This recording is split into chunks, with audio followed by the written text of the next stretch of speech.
नमस्कार, मैं हूं दीपाली राणा। आप देख रहे हैं गोल्ड स्पॉट। सोने चांदी कीमतों में आज थोड़ी कमजोरी देखने को मिल रही है। दरअसल डॉलर अपने 2.5 महीने के निचले स्तरों से थोड़ा सा रिकवर हुआ है, जिसकी वजह से सोने चांदी के प्राइसेस पर थोड़ा दबाव देखने को मिल रहा है। लेकिन अब जो सबकी नजरें हैं वो टिकी हुई हैं अमेरिका के महंगाई आंकड़ों पर, जो सोने चांदी सहित तमाम मार्केट्स के जो ट्रेंड है उसको डिसाइड करेगी। इसके अलावा इजराइल और फिलिपिस्तान में जो तनाव बढ़ रहा है वो भी प्रेशियस मेटल्स के लिए एक इंपॉर्टेंट ट्रिगर बनकर उभरा है। ऐसे में सोने चांदी पर आपकी रणनीति क्या होनी चाहिए, साथ ही अक्षय तृतीया पर किस तरह की बिक्री की उम्मीद की जा रही है, इस पर हम बातचीत करेंगे। हमारे साथ इब्जा के secretary Surendra Mehta, axis securities के सुनील कटके, मनीष कैपिटल के जयप्रकाश गुप्ता और सीएनबीसी टीवी 18 कमोडिटेटर मनीषा गुप्ता हैं। सभी मेहमानों का स्वागत है इस शो में। और शुरुआत तो गोल्ड से ही करेंगे, क्योंकि आज भले ही हमने थोड़ा दबाव देखा है, लेकिन जो दो बड़े ग्लोबल ट्रिगर्स हैं वो सोने चांदी की चाल के लिए बहुत इंपॉर्टेंट है। यूएस की महंगाई आंकड़ों पर फोकस है। हालांकि अप्रैल में जो महंगाई दर है वो 3.6% रह सकती है, ऐसी एक्सपेक्टेशंस है। दूसरी तरफ इजराइल और पैलेस्टीन के बीच जो तनाव बढ़ा है उससे चिंता बनकर उभरी है और हमास ने कल गाजा पर करीब 300 रॉकेट दागे। तो ये जो टेंशंस बढ़ रही हैं, इसका क्या इंपैक्ट होगा प्राइसेस पर, इसको सबसे पहले समझ लेते हैं। सुरेंद्र जी नमस्कार, स्वागत है आपका। पहले तो क्विकली आपका एक व्यू लेना चाहेंगे। दोनों ग्लोबल इवेंट जो है बहुत इंपॉर्टेंट है सोने की चाल के हिसाब से, फिर चाहे वो यूएस के महंगाई आंकड़े हो या फिर इजराइल और पैलेस्टीन के बीच में जो टेंशंस इमर्ज हो रही हैं वो ही क्यों ना हो। इन डेवलपमेंट्स के बीच में आप क्या एक्सपेक्ट कर रहे हैं, प्राइसेस को लेकर क्या आउटलुक है और क्या असर देखते हैं इन दोनों ही इवेंट्स का? जी बिल्कुल ठीक कह रहे हैं। जो ग्लोबल इवेंट है, इन्फ्लेशन जिस तरह से इजराइल में टेंशन बढ़ा है, दोनों चीजें गोल्ड के फेवर में जाती है। यहाँ से गोल्ड का दाम उसकी, लेकिन जिस तरह से फेडरल का आता है कि economy is on the recovery path, उसकी वजह से इन पर दबाव देखने मिलता है। ये आज का मैं ट्रेडिंग डे की बात करूं तो these are one of the user जहां पे आप डिसाइड नहीं कर सकते कि में रहेगा। मेरे हिसाब से नीचे में 1818 और ऊपर में $1846 के रेंज करेगा। दोनों तरफ इस लेवल पे स्टॉप काम करना चाहिए। मुझे लगता है कि आज के दिन गोल्ड में थोड़ा सा दबाव बना रहेगा और 1816 का लेवल क्रॉस करता है तो शायद 7 का भी वापस आपको एक दिखा सकता है गोल्ड। तो बहुत कॉशियस रहे, बस लगा है बिल्कुल ट्रेड नहीं करना चाहिए। ऑलराइट, तो यानी कि गोल्ड में तेजी देखने को मिल सकती है, लेकिन नॉट विदाउट प्रॉफिट टेकिंग्स और करेक्शंस के वो दौर यहां पर आप लगातार देखते बनेंगे।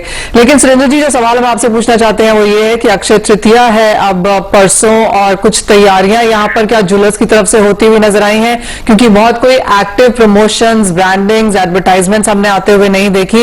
एंड क्लियरली क्योंकि 90% यहां पर मार्केट किसी ना किसी तरह के लॉकडाउन में है। आई थिंक कोई 15-20% यहां पर कहीं कहीं कोई दुकानें खुली तो खुली हैं।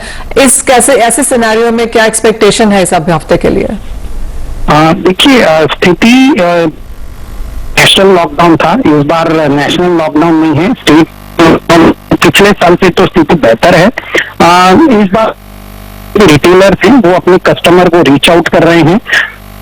लास्ट ईयर इस प्रकार की सिचुएशन देखी थी तो उन्होंने देखा है वो अपने कस्टमर को रीच आउट करके के जरिए, व्हाट्सएप के जरिए या ऑनलाइन उनको ज्वेलरी के लिए आकर्षित कर रहे हैं।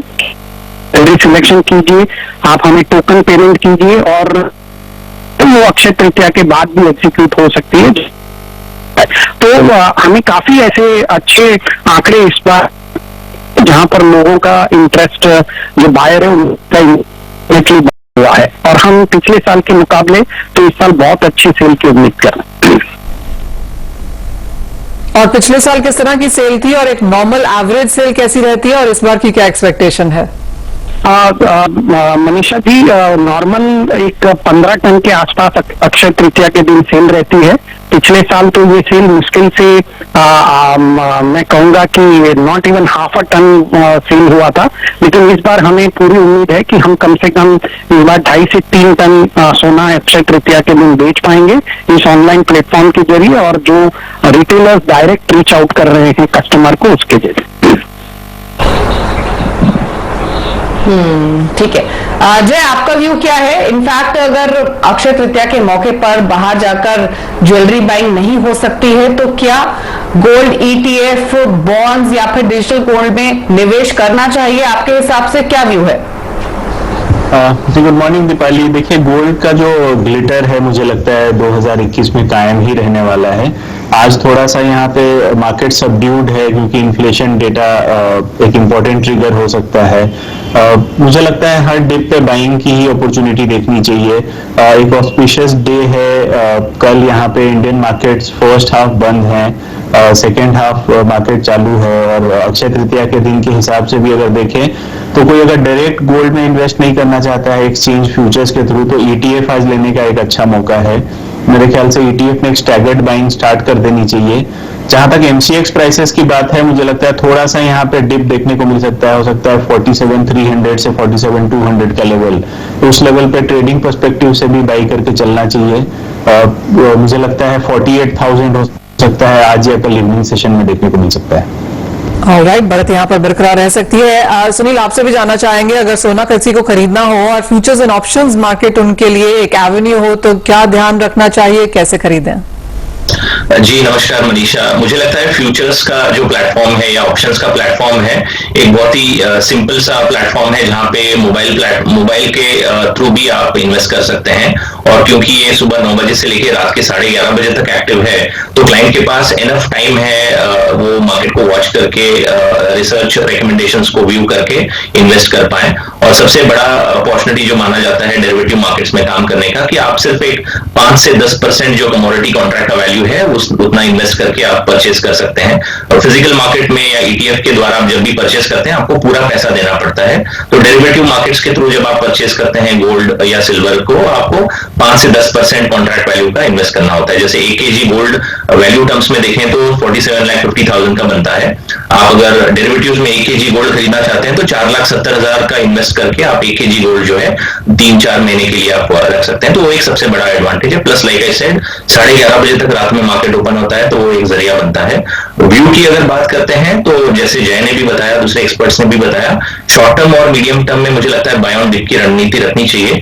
हालांकि ETFs में अगर देखते हैं तो लास्ट 6 महीने में 5 महीने में आउटफ्लो बना हुआ है, 1 ही महीना इनफ्लो बढ़ा है, तो वहां पे हम प्रॉफिट बुकिंग देखने को मिल रहा है। बट अदरवाइज हम देखते हैं तो जो इन्फ्लेशन डेटा है वो मुझे लगता है कि एक कंसर्न रहेगा जिसका सपोर्ट गोल्ड को मिलेगा। इवन डॉलर इंडेक्स भी 90.3 के रेंज में चल रहा है तो उसका भी सपोर्ट जो है गोल्ड को मिलेगा। $1,800 के ऊपर जब तक है प्राइसेस कॉमेक्स पे, मुझे लगता है गोल्ड को सपोर्ट मिलना चाहिए। आज के पर्सपेक्टिव से एक 47,350 का स्ट्रिक्ट स्टॉप लॉस लगाते हुए 47,500 का भी रेट चल रहा है तो यहाँ पे खरीदी बन सकती है। 47,900 का टारगेट किया जा सकता है। जी, तो जय और सुनील दोनों का ही सजेशन यही है कि ऑन डिप्स गोल्ड में खरीदारी की पोजीशंस बना सकते हैं। जय, सिल्वर पर क्या व्यू रहेगा? यहाँ भी ऑन डिप्स बाय करके ही चलेंगे या कोई और सजेशन है? देखिए, जिस हिसाब से रनअप देखने को मिला पिछले वीक का जो डेटा है यहाँ पे कि सिल्वर के आउटपुट में ऑलमोस्ट 14% की गिरावट है। मुझे लगता है यहाँ पे इंडस्ट्रियल मेटल से क्यू लेते हुए यहाँ पे आगे भी तेजी कायम रह सकता है। हर डिप पे बाइंग की ही रणनीति रखनी चाहिए। मुझे लगता है करंट भाव में थोड़ा वेट करें। आई थिंक 70,500 से 70,800 का अगर लेवल मिलता है तो बेशक एंटर करना चाहिए। कोई अगर शॉर्ट टर्म पर्सपेक्टिव से ट्रेड करना चाहता है तो 69,800 का स्टिक स्टॉप लॉस रखें। मुझे लगता है अगर 1 वीक का अगर आप नजरिया लेके चलें तो 72,500 तक का लेवल फिर से देखने को मिल सकता है। ऑलराइट, खरीदारी की राय यहाँ पर सभी तरफ से आती हुई। ऑफ कोर्स फिजिकल मार्केट्स में यहाँ पर बाइंग कम देखने को मिलेगी, लेकिन पिछले साल के मुकाबले ही अक्षय तृतीया थोड़ा सा बेहतर हो सकता है क्योंकि जैसे बात की जा रही है कि पिछला अक्षय तृतीया यहाँ पर एक कंप्लीट लॉकडाउन था तो वो कंप्लीट यहाँ पर एक वॉश आउट भी था। सुरेंद्र जी, बहुत शुक्रिया साथ जुड़ने के लिए और वो पूरे बाजार पर राय देने के लिए। गोल्ड स्पॉट से आगे बढ़ेंगे और बात यहाँ पर अब मेटल्स की कर लेते हैं जहां पर आज भी फिर से बढ़त देखने को मिली है। ऑफकोर्स आयरन ओर में कल के ऑल टाइम हाइज के बाद कुछ मुनाफा वसूली है। Zinc lead in any case यहाँ पर अंडर परफॉर्म किए हैं उस पूरी रैली को, लेकिन कॉपर, निकल, एल्यूमिनियम में आज फिर से यहाँ पर तेजी है। जब ओवरऑल मेटल सेक्टर में अब क्या रुझान है?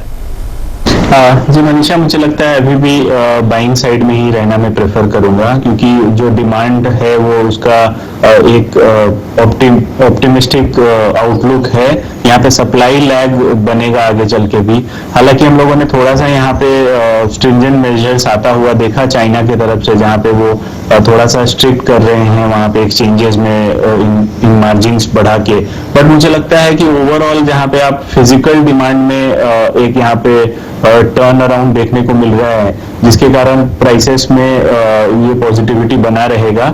और हर डिप पे मेरे ख्याल से बाइंग की ही रणनीति रखनी चाहिए। आप चाहे एल्यूमिनियम ले लें, कॉपर ले लें, इवन स्टील, आयरन ओर, सब जगह यहाँ पे बहुत बड़ा ऑप्टिमिज्म दिख रहा है डिमांड साइड पे। तो ये ट्रेंड के साथ रहना चाहिए। मुझे लगता है यहाँ पे शॉर्ट करने से बचें कोई भी ट्रेडर्स। अगर ये एक टेंडेंसी रहता है कि लाइफ टाइम हाई पे चल रहा है तो यहाँ पे शॉर्ट करके चलें। आपको फंडामेंटल्स का ध्यान जरूर रखना है। और मुझे लगता है बाई ऑन डिप्स की ही रणनीति रखनी चाहिए जब तक यहाँ पे कुछ फंडामेंटल ट्रिगर यहाँ पे चेंज नहीं होता है तब तक। तो मेटल्स में एक रौनक तो हमने लगातार बनते हुए देखी है, लेकिन स्टॉप लॉस को स्ट्रिक्टली मेंटेन कीजिए और ऑन डिप से खरीदारी कीजिए, ये सजेशन है ओवरऑल जय का। लेकिन चलिए अब यहां से सीधे रुक कर लेंगे आज की हॉट कमोडिटी का।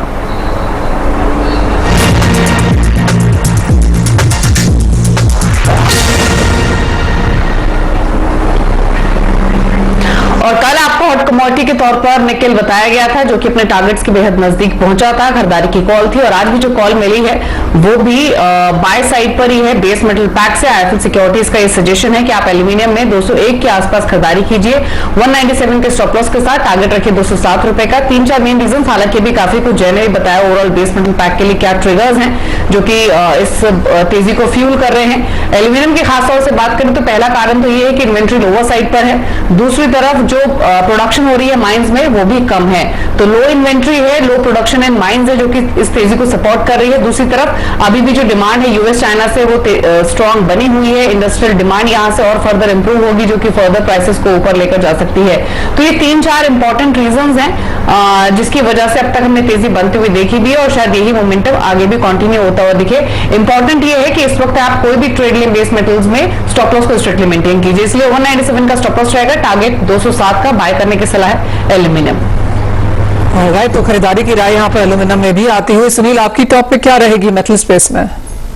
जी मनीषा, मेरा आई थिंक टॉपिक जो किंग ऑफ बेस मेटल बोला जाता है कॉपर ही रहेगा, क्योंकि उसमें फंडामेंटल्स भी सपोर्ट करेंगे आने वाले समय में। एक तो चिली कॉपर माइंस में स्ट्राइक की एक गुंजाइश बन रही है, उसका एक सपोर्ट मिल सकता है। और दूसरे फ्रंट पे मुझे लगता है कि डॉलर में जो वीकनेस है उसका भी सपोर्ट मिलेगा। प्लस इन्फ्लेशन डेटा अगर खराब आता है तो उसका भी मुझे लगता है कि सपोर्ट मिलेगा।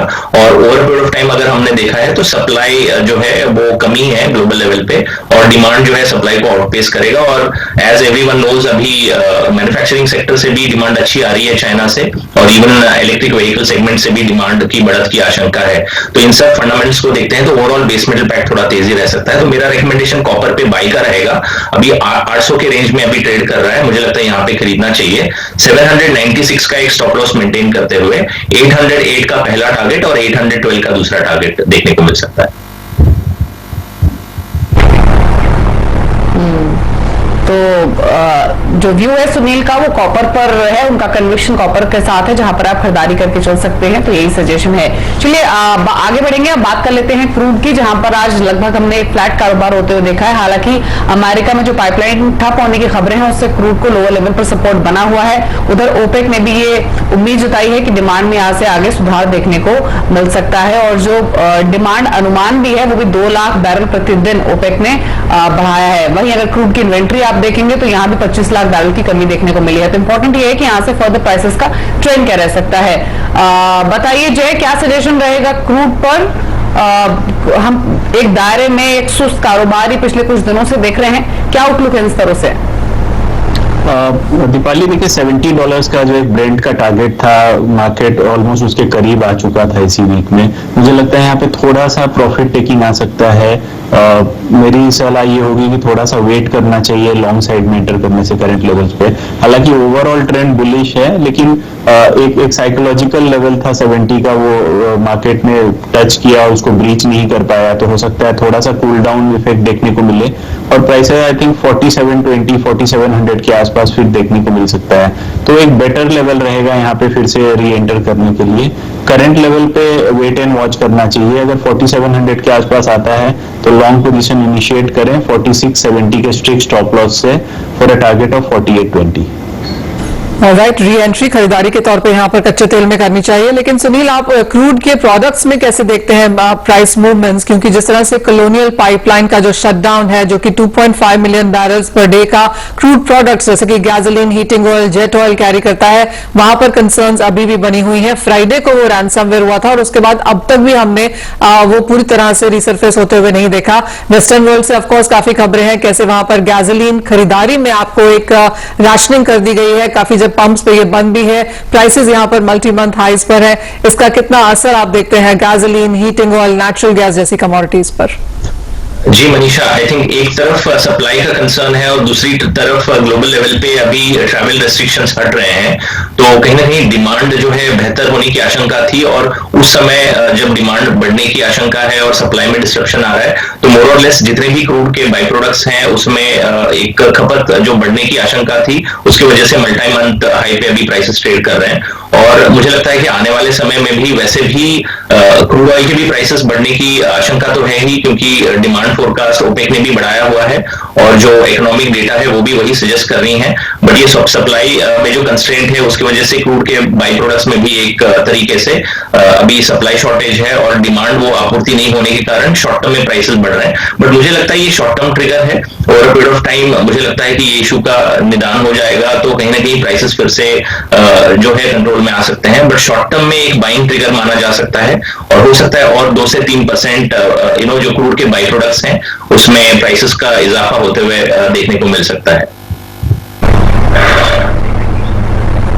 ठीक है, तो ये आउटलुक आपको मिला है पूरे ही गैसोलीन पैक पर, क्रूड पर। चलिए इसी के साथ एक ब्रेक ले रुक रहे हैं। जब लौटेंगे तो एग्री कमोडिटीज पर फोकस करेंगे, समझेंगे कहां पर ट्रेडिंग स्ट्रैटेजीज हैं, साथ ही एडिबल ऑयल पैक पर भी खास चर्चा होगी। तो लौटेंगे छोटे से ब्रेक के बाद और फोकस करेंगे एग्री कमोडिटीज पर।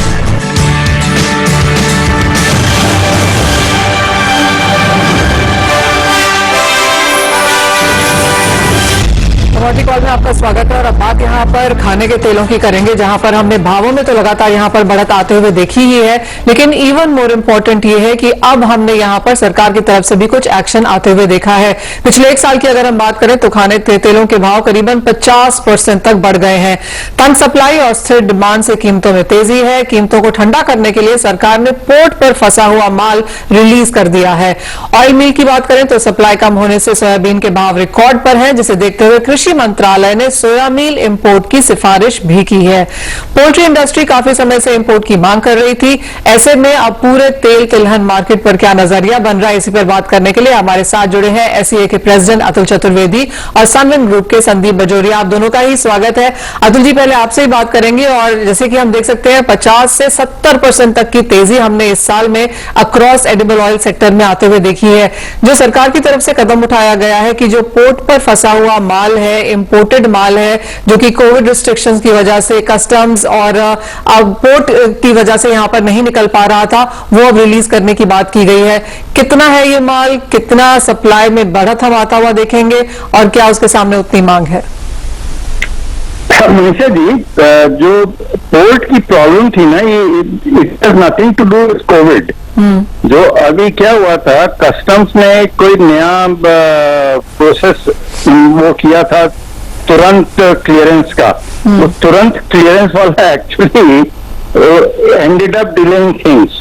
और दूसरा जो एफएसएसआई है, जो कि क्वालिटी वगैरह क्लियरेंस में चेक करती है, उन्होंने क्या भी थोड़े ग्लिचेस थे, वो मे बी बिकॉज कि उनके एम्प्लॉइज कम हो गए होंगे या क्या, और जो लेबोरेटरीज वो लोग यूज कर रहे थे वो मे बी फार फ्लंग थी, तो उनको भी 5 से 6 दिन का वक्त लग जाता था क्लियरेंस करने में। तो ये सारी डिले एंड अप करती थी कि 9 से 10 दिन का वक्त लग जाता था स्टॉक को क्लियर होने में। तो इंडस्ट्री की तरफ से हम लोगों ने सेक्रेटरी साहब को और सबको गवर्नमेंट को लिखा था कि ये इस टाइम में अगर यहाँ की तेजी इतनी भयंकर हो रखी है और अगर 10 दिन का स्टॉक अपने गिरे तो रफली 2.5 से 3 लाख टन हो जाता है। 2.5 से 3 लाख टन अगर तेल सिस्टम से आउट हो जाएगा तो ये बाजारों को और थोड़ा गर्मी प्रदान करेगा। तो ये चीज समझ में आई और आई एम श्योर कि आने वाले दिनों में गवर्नमेंट का प्रोएक्टिव एक्शन होने से शायद इसमें 2 से 3 दिन के अंदर स्टॉक क्लियरेंस जैसे पहले हुआ करते थे वैसे चालू हो जाने से चाहिए। तो इससे थोड़ी सप्लाई चेन सुधरेगी, इसमें तो दो राय नहीं है। और चूंकि हम लोग आज की तारीख में अगर देखें तो इंपोर्ट भी रिलेटिवली घट चुका है एंड कम स्टॉक लेवल्स पे हम लोग इंडिया इंपोर्ट ऑपरेट कर रहा है। तो इसमें डेफिनेटली फायदा तो होगा। बट इसके साथ साथ एक चीज मैं जरूर और कहना चाहूंगा कि इंडियन कंजम्पशन स्टोरी इस पैंडेमिक में थोड़ी नेगेटिव दिखाई दे रही है और डिमांड डिस्ट्रक्शन काफी स्ट्रांग होता दिख रहा है। ये मई महीने में काफी दिखाई दे रहा है। अप्रैल में तो उतना महसूस नहीं हुआ था, पर मई महीने में डिमांड डिस्ट्रक्शन काफी स्ट्रांग दिखाई दे रहा है। मुझे याद है हमने लास्ट टाइम जब आपसे बात की थी अतुल जी, तो आपने कहा भी था कि 2% तक की गिरावट या डिमांड डिस्ट्रक्शन हम फिलहाल यहाँ पर बनता हुआ देख रहे हैं। लेकिन ये जो पॉजिटिव है कि यहाँ क्लियरेंस इश्यूज यहाँ पर जो थे कांडला और मुंद्रा पोर्ट पर, वो सरकार ने कुछ वहां पर उसे हटाने की बात की है। तो जो इम्पोर्टेड स्टॉक यहाँ पर पड़ा हुआ है वो हम बहुत जल्दी एज सप्लाईज बाजार में आता हुआ देखेंगे। एक और चीज, और संदीप जी ये सवाल आपसे है, ये भी माना जा रहा है कि कृषि मंत्रालय यहाँ पर सोया मील इम्पोर्ट की जो सिफारिशें यहाँ पर बाजार की तरफ से आई हैं उसको भी आगे लेकर उसके ऊपर भी शायद काम हो रहा है। पोल्ट्री इंडस्ट्री ऑफ कोर्स काफी समय से इंपोर्ट्स के लिए यहाँ पर सिफारिश किए हुए है। ये मामला कैसे समझ में आता है, किस तरह की मांग है और कितना इंपोर्ट फिलहाल बाजार देख रहा है? मनीषा जी, पोल्ट्री इंडस्ट्री सोया मील का मेजर कंज्यूमर है और उन्हें इतने भाव ज्यादा बढ़ने से डिफिकल्टी हो रही थी और वो 2 महीने से गुहार लगा रहे थे कि हमें मील इंपोर्ट करने की जरूरत मिले। और उनकी पेरेंट मिनिस्ट्री है animal husbandry department under ministry of agriculture. तो अभी मिनिस्ट्री इन्होंने एक रिकमेंडेशन किया है कि 1.2 मिलियन परमिट किया जाए। अब ये एक रिकमेंडेशन है, तो इंटर मिनिस्ट्रियल कमेटी में जाएगा, इंटर मिनिस्ट्रियल कमेटी इस पर विचार विमर्श करेगी और फिर डिसीजन होगा करना कि नहीं करना या क्या क्वांटिटी करना। उसके साथ में ये जीएमओ अलाउड है या नॉन जीएमओ ही अलाउ करना, ये सब चीजें अभी समझना बाकी है। तो एक रिकमेंडेशन है, हम इतना समझ सकते हैं ये स्टेज पे, और आगे जाके फाइनल क्या होता है वो देखना पड़ेगा। और मीन टाइम में जहां तक इंडिया में हम देख रहे हैं सोयाबीन की कीमतें 7,800 हो गई है स्पॉट मंथ की और 7,500 नेक्स्ट महीने की। तो वो तो कीमतें अपनी चाल की तरफ 8,000 की तरफ में सोयाबीन भी जा रहा है, वो सरसों भी जा रही है। तो ये एक अनप्रेसिडेंटेड सिचुएशन है और वो लेवल्स पे जा रहे हैं। लेकिन मील यदि एक्चुअल यदि government inter ministerial committee finally decide करती है और अलाउ करती है कुछ इंपोर्ट मील का, और उसके बाद में फिर ये जीएमओ नॉन जीएमओ कंडीशन में रिलैक्सेशन करती है, तो डेफिनेटली सोयाबीन के भाव को चेक लगेगा, उसमें कोई डाउट नहीं है। थोड़ा रिवर्सल भी आ सकता है, लेकिन उसको लेके ऑयल जो है दिस डजंट हेल्प ऑयल। तो अभी मील से रिजर्वेशन कम होगा तो ऑयल से रिजर्वेशन लोग ज्यादा चाहेंगे, सो ऑयल में उसको लेके थोड़ा और भाव बढ़ सकता है। एक तो ये सवाल रहा यहाँ का। दूसरी बात हम देख रहे हैं कि ऑस्ट्रेलियन मेट्रोलॉजिकल ब्यूरो ने कहा था कि ला नीना एंड हो गया है, लेकिन अभी हालात ऐसे हैं, ब्राजील में ड्राइनेस है, ब्राजील में रिवर का वाटर लेवल कम है। तो क्या कह रहे हैं कि वो जो अर्जेंटीना में जो मेजर रिवर है जिसके आसपास में सब सोया के प्लांट है, क्रशिंग प्लांट्स है, तो ब्राजील वो रिवर में पानी कम छोड़ेगा तो उससे वहाँ रिवर में ड्राफ्ट कम रहेगा, तो वेसल सोयाबीन मील के सोयाबीन ऑयल के जो है वेसल्स का टनेज पूरा लोड नहीं हो पाएगा। एक वो प्रॉब्लम आ रही है। दूसरी बात आ रही है अमेरिका में वेदर जो है वो वेट है, तो ये वेदर के इशू अभी भी चल रहे हैं। तो संदीप जी, आपने जैसे कहा कि ओवरऑल खाने के तेलों में अभी तेजी आगे भी बरकरार रह सकती है, राइट? इवन एज ये जो इंपोर्ट आ जाएगा तो उसका कुछ असर पड़ेगा, लेकिन अदरवाइज अभी भी तेजी के ही फुल यहाँ पे आसार हैं। मतलब इंटरनेशनल मार्केट एक चाल बनाए हुए चल रहा है और वो अभी जल्दी छोड़ने के मूड में नहीं है, तो हमें इसको समझ के चलना पड़ेगा। और इंडिया में डेफिनेटली अतुल जी ने जैसे सही कहा कि इंडिया में थोड़ा डिमांड रिस्ट्रिक्शन है और अभी एक कोरोना के 65% इंडिया में लॉकडाउन चल रहे हैं, तो इसको लेके लिफ्टिंग जो है वो पोर है ऑयल की, ये सब प्रॉब्लम्स हैं। लेकिन तेजी बरकरार है प्राइसेस में, क्योंकि अगर हम ओवरनाइट यूएस की बात करें तो 8.5 साल का नया हाई यहाँ पर सोयाबीन फ्यूचर्स ने फिर से बनाया है। क्लियरली वो ट्रेंड्स हमने यहाँ पर भारतीय बाजारों में भी आते हुए देखे हैं।